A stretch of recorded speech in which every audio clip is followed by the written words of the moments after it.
Okay, let's speak of an issue that was made a big deal, and it was Russell Wilson. And Russell Wilson, I ain't talked about it yet, so it's time to go get this. Russell Wilson and how he was treated by Sean Payton. Russell Wilson and how Denver and the organization is treating him. Russell Wilson is sitting there in the position, franchise quarterback in terms of accolades, success, household name, but in terms of production, in question. Okay, so Ryan Clark caught wind of how Russell Wilson was treated and decided to come to his defense. Jason Whitlock heard Ryan Clark talk and decided to come to offense, to offend Willie, to defend something else and respond to Ryan Clark. So let's first start off with Ryan Clark's response to Sean Payton benching Russell, and then Jason trying to bench Ryan Clark. When Daniel says this is the deal that we signed or we offered Russell Wilson, it's not the deal that we or us did because Sean Payton wasn't there. Right? True. And so the business of it is not a problem to me. But let's be honest, Sean Payton has behaved as a thug since he became the coach of the Denver Broncos. Immediately when he gets in the building, he starts to undercut Russell Wilson personally and professionally from his first press conference on. He tells Russell Wilson, you have to stop kissing babies, stop behaving as if you're running for office. Nobody kissed more babies in New Orleans than Drew Brees. Period, point blank. From the beginning, he walked into this building and he had a point to prove when it came to Russell Wilson. You're going to be just like everybody else. I'm going to treat you just like I treat everyone else on the team. That's not the way it works with franchise quarterbacks. Right? With a franchise quarterback, he's talked to differently. There are conversations instead of being talked at. You don't berate them on the sideline against the Detroit Lions because you don't agree with their play. We watched Sean Payton in New Orleans for a decade and a half, never treat his quarterback this way. And so now as you move through and you hear about the phone call, you hear about talking to his representatives, about restructuring or doing whatever they wanted him to do to the contract, this was just a means to an end for Sean Payton. This was going to happen at some point. It just happened toward the end of the I don't believe there was a thing Russell Wilson could do to make Sean Payton like him. I think from a personality standpoint, it was a bad match. I think schematically, it was a bad match. But my point is this.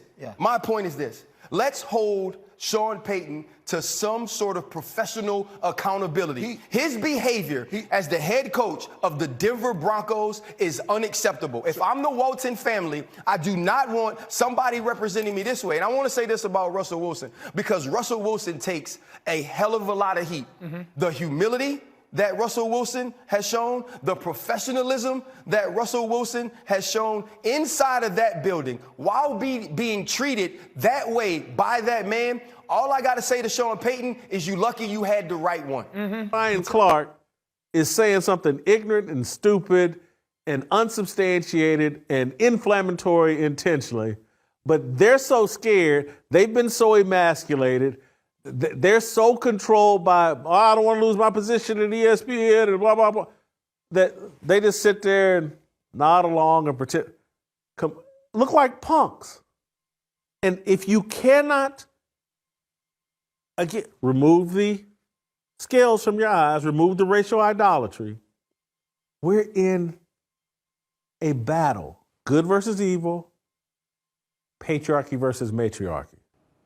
Consecutive, right? We got those out the way. Good. I had to set the tone. Here's the thing I want to say. One thing is, let's start off with Ryan Clark's.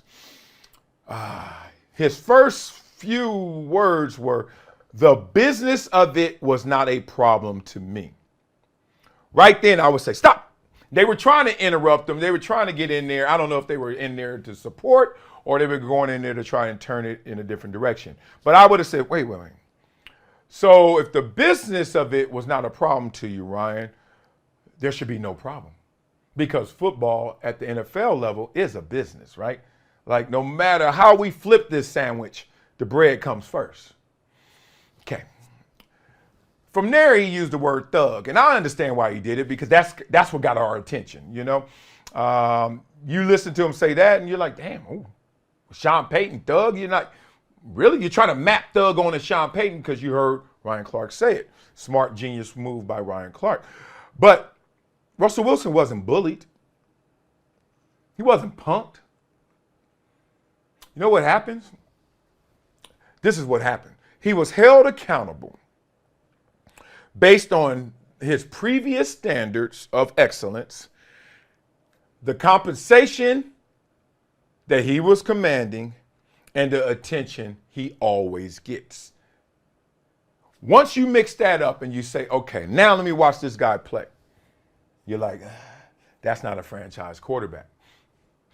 Russell Wilson has been a franchise quarterback before. But franchise quarterbacks, as Ryan even pointed out, don't get talked to like this. You want to know why? Because he is not a franchise quarterback in their eyes. They're like, that ain't the standard. That is not what we bought. That is not what we bought into. That is not what we paying. And that's not what we should be dealing with in all this attention. And these are the results. I hear y'all right now. But Russell played better this year. Too little, too late. Remember, when you're not playing well, you're losing people. When you play well, you don't always get them back because somebody's going to sit back and say, that is the definition of inconsistent. Can't be my leader if you're inconsistent. Coach says you can't be my guy if you're unreliable. That means there are times when I'm not going to see you play up to your standard. Too many times. Franchise quarterbacks don't get talked to like that because franchise quarterbacks don't slip or fall off to that degree. And it ain't a huge fall off for Russell Wilson because a lot of people say, well, he was at that level with a number one defense, number one running game, Pete Carroll, et cetera, right? And he got better this year, dare I say, because Sean Payton in the building. Like Sean Payton's so good as a coach and an offensive mind, you can't mess up too much, Russ. But Sean Payton also having Drew Brees before is like, this ain't what I'm calling. That ain't it. My only critique of Russell Wilson on the field is he's off schedule.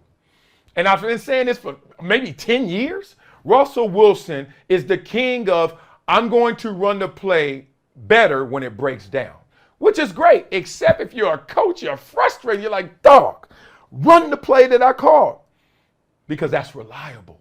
I can't call up what you just did, Russ, even though we got 6 points for it. How many times we going to get 6 points for it? You keep doing all the stuff that you do. Watch it, off schedule, off timing. Then next thing you know, Russell going to break down. How many plays have we seen him throw touchdowns? And it's literally rolling. Oh, he found them. Coaches go like this. They give him golf claps. If he would have hit the slant, we would have had the same result. Like, you know what I mean? Point being, that's my only critique. The personality and all that stuff, man, y'all want y'all son to be like that. Whatever you want to call it, square, you want to say, oh, nerd, whatever. Dog, I like good people, so I ain't mad at his personality. I wish he would say more of how he feels, but I think social anxiety, awkwardness, or just, hey, that's who he is. Whatever it is, you're not going to get the most articulate, charismatic, eloquent guy. But you're going to get somebody who's real with his, right? Russell Wilson is real to his. It's just y'all don't think he real. But he real to his. But Sean Payton was brought in on a mission to clean up this team, get it going in the right direction, course correct, and more importantly, go get Russ. Go get him focused. Go get him back on track, etc. And now, the word thug, that's not what happened. I think that Sean Payton came in on that mission and he said, I need you focused. Stop kissing babies. Dog, you ain't here for that. You can kiss babies if you're balling. You can do whatever you can coach. Here's the headset. If you balling, but if you ain't, shut it. And every player, including franchise quarterbacks, every player I've ever been around, including me, gives a coach permission to treat them the way that they're treated. Every player. You know how you give them permission? Through your production. You know how you give them permission? Through your personality. Simple as that.